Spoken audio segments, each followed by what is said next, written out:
The military budget has gotten so large, the grift of Ukraine and our yearly military budget has gotten so obvious that even the New York Times is going to talk about it. Military spending surges, creating new boom for arms makers. The combination of the war in Ukraine and concern about longer term threats from Russia and China is driving a bipartisan push to increase U.S. capacity to produce weapons. It's literally the only function of the United States and Congress at this point. The only time there is bipartisan effort is either a giveaway to Wall Street, finance, big tech, or a giveaway to the weapons makers.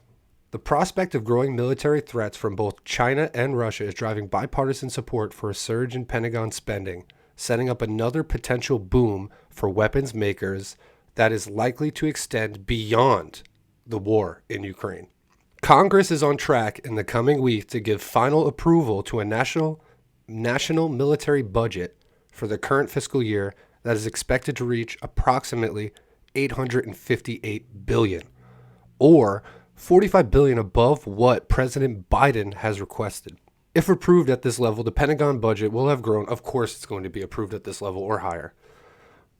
If approved at this level, the Pentagon budget will have grown at 4.3% year over year for the past 2 years, even after inflation, compared with an average of less than 1% a year in real dollars between 2015 and 2021. Spending on procurement would rise sharply next year, including a 55% jump in Army funding to buy new missiles and a 47% jump for the Navy's weapons purchases. On Friday, Jake Sullivan, Mr. Biden's national security advisor, put the buildup in strategic terms, saying the war in Ukraine had exposed shortfalls in the nation's military industrial base that needed to be addressed to ensure the United States is, quote, able to support Ukraine and to be able to deal with contingencies elsewhere in the world. We're already acknowledged. The New York Times is acknowledging here the winners of this, right? It's the weapons makers. It's one of the biggest winners in all of this exchanging happening.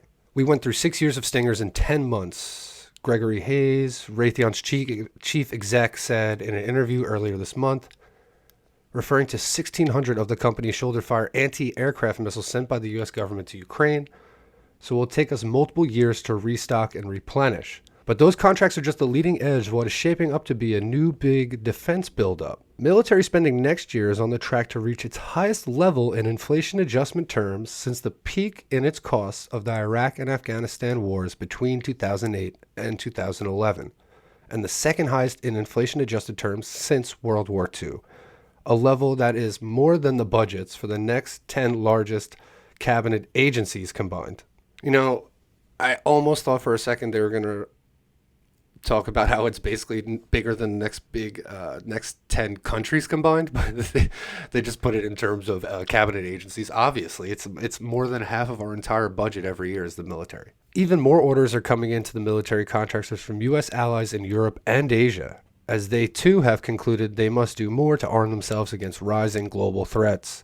Japan moved this month to double its spending on defense over the next 5 years, putting aside a pacifist stance it has largely maintained since 1945. And none of this counts an estimated $18 billion of plans but now delayed weapons deliveries by the United States to arm Taiwan against a possible future attack by China. All right, the article goes on. I don't want to read the rest of it, but it talks about how much money all these corporations are getting, some of the new programs and policies, how the Pentagon requests 20 ships and Congress gives them 25 every time. It goes on and on in detail. But it also exposes another weird thing.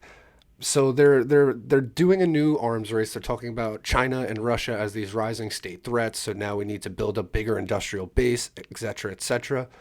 But the arms companies are also saying that they're reluctant to open up industrial bases to meet this new demand because they want assurances that it will be there. They don't want to open new factories and new warehouses and new means of shipment and yada yada, whatever they have to do, the ins and outs of their business, and take that risk financially unless they have more guarantees. And what does a guarantee mean for a weapons contractor? A guarantee means death. It means war. So they want commitments from the United States of, in terms of billions and billions of dollars that their weapons will be used. Not only will they be able to stockpile us, but they want those stockpiles depleted and replenished so they can make tons of money to justify their investment in expanding their abilities to produce. So not only are we generally year after year giving them more and more money, this article also goes into the boondoggles where programs cost way more than they're projected to. But these guys are also going to hold us ransom and say that, yeah, you've given us more money year after year, but I need guarantees of even more money and more war and more destruction. Otherwise, I'm not going to meet the demands that you're already giving me right now. It's crazy. We spend more than like the next 10 countries combined on defense. We have people sleeping under bridges in every major city. There's homeless people everywhere. I grew up in New York City. If you walk around here in New York, anywhere, uh, you're going to see homeless people everywhere, especially as you get closer to the heart of things in Manhattan and Brooklyn. It's a shame that we have lead in the waters. Our infrastructure is falling apart. We charge our citizens tons of money for healthcare for no reason. We charge our citizens tons of money for education for no reason. We are falling apart at the seams, and there's endless money for Taiwan, for Ukraine, for all these other countries because it's not for them. It's for the people who are fleecing our country and their country, which is the contractors, the businessmen.